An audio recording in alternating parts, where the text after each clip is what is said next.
Verrons-nous le baron des neiges? On nous a parlé d'un vieil aristocrate original et polyglotte, retiré depuis de longues années tout près de la frontière russe. Le hasard nous a fait arriver au bout de la route à Méline, au jour et à l'heure où ce personnage déjà légendaire venait en bateau chercher des vivres et des journaux. Il nous a invités à le suivre jusque dans sa retraite, et nous avons aussitôt embarqué pour ce domaine de rêve.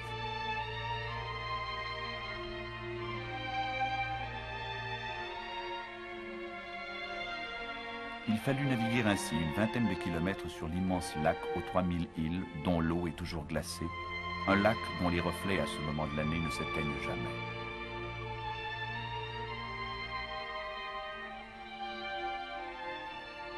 Il y a 3 ans, le baron von Pandy, c'est son nom, faisait encore le trajet à Rame.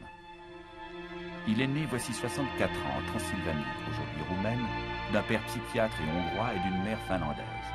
Jeune officier, une aventure de cœur l'a fait fuir l'Europe orientale et romantique pour émigrer dans la patrie de ses ancêtres maternels. Il parle 4 langues et s'est marié 2 fois. De sa seconde femme, originaire de la Carélie voisine, aujourd'hui possession soviétique, il a eu 3 enfants, 2 garçons et une fille. Lorsqu'on découvre la tanière de cet Hemingway nordique, on croit vivre une version boréale du Robinson suisse.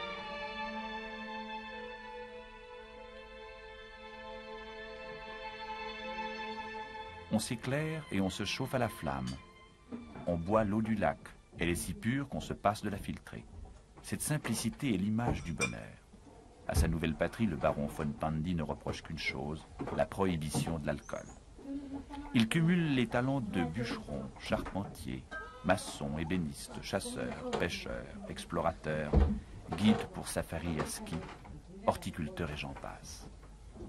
À ces heures même, on le découvre dans la longue lumière de l'été, écrivain et bientôt mémorialiste.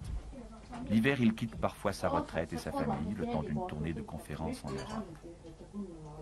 Il manie avec autant d'adresse la hache, le couteau, le fusil et la plume. Vous avez tout construit de vos mains? Tout avec des mains. Il n'y a pas ici des autres choses à faire. Il faut faire avec des mains. Quand vous êtes arrivé, vous étiez tout seul? Tout seul, quelquefois, si c'était un travail lourd, alors j'ai eu quelqu'un pour des jours à m'aider, mais généralement j'étais seul. Ma première femme, elle a habité à la route, elle était directrice d'un hôtel de tourisme et je l'ai vue seulement une fois par semaine. Vous aviez envie de solitude? À peu près, on m'a appelé une ermite, mais une ermite, il est aussi un philosophe. Moi, je ne suis pas un philosophe. Je vis. Mais vous savez ce qui se passe dans le reste du monde? Oui, une fois par semaine vient le porteur, le facteur avec la poste, alors on lit les journaux et c'est assez. Nous avons aussi aujourd'hui une radio, mais c'est seulement pour les prognoses météorologiques. Le facteur vient jusqu'ici? Il vient jusqu'ici, oui. Une fois par semaine, c'est chaque lundi. Alors c'est la poste pour une semaine. Et vous arrivez presque à vivre de vos produits ici? Presque, mais il y a toujours des choses coloniales et de ces choses qu'on ne peut pas avoir seulement dans les affaires. Qu'est-ce que vous arrivez à planter? Qu'est-ce que vous arrivez à cultiver ici? Alors, pour des pommes de terre, des oignons et des autres végétables, d'asperges.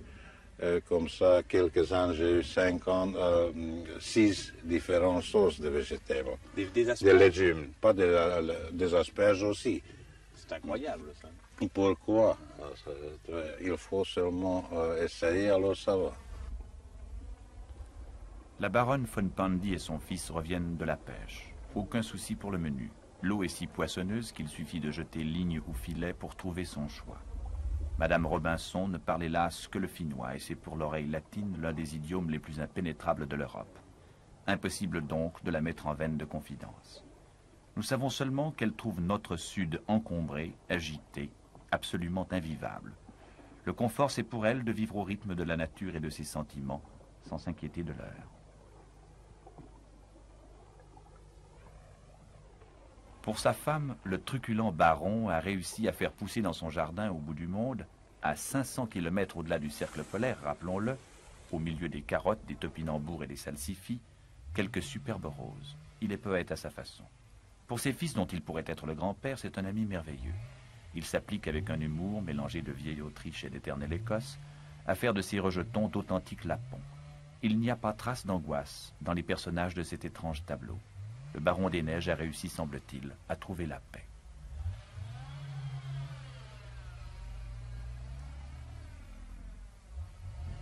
Mais vous êtes tout de même très isolé. Si vous tombez malade, si vous arrive quelque chose. Vous savez, on dit que aussi sans l'aide d'un médecin, on peut mourir. Peut-être encore plus facile. Et enfin, il y a 10 kilomètres d'ici, une garde de frontière, c'est-à-dire une maison où il y a des téléphones. On téléphonera à Ivalo et là vient le hélicoptère qui vous prend. Il faut marcher 10 kilomètres pour y aller. 10 kilomètres, mais 10 kilomètres sont ici comme 1 kilomètre chez vous. Pourquoi ça? Non, on est habitué, vous n'êtes pas habitué. En Europe centrale, si vous allez 10 kilomètres, vous faites votre testament. Et vos enfants vont à l'école? Ils vont à l'école, la fille est à Nelim, comment vous appelez l'école préliminaire, Oui, et les fils, ils sont à Ivalo, dans l'école moyenne, c'est-à-dire l'école supérieure. Ils sont à l'internat, ils ne peuvent pas À rentrer. internat, oui. Dans toutes les places ici et autre part de la Finlande aussi, les enfants qui ont leur famille, leur domicile, plus que 5 kilomètres de l'école, vivent dans l'internat aux frais de l'État, aux frais de la communauté. Et alors les enfants rentrent seulement pour les vacances. Vous les voyez peu, au fond. Non, si le temps peut, c'est-à-dire si on peut venir encore, ils viennent chaque week-end.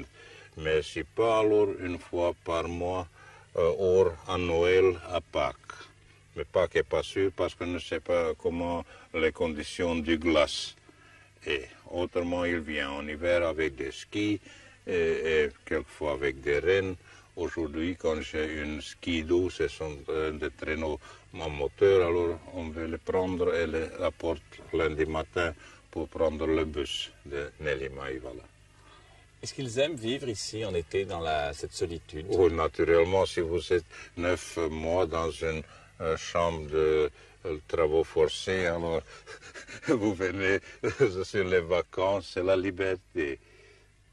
Est-ce que la vie a changé beaucoup pour vous depuis les 35 années que vous êtes là? Oui, et ça a changé trop vite. Qu'est-ce qui a changé? On ne voit pas Tout, le changement. tout, pas dans la terre, mais dans la modus vivendi des gens.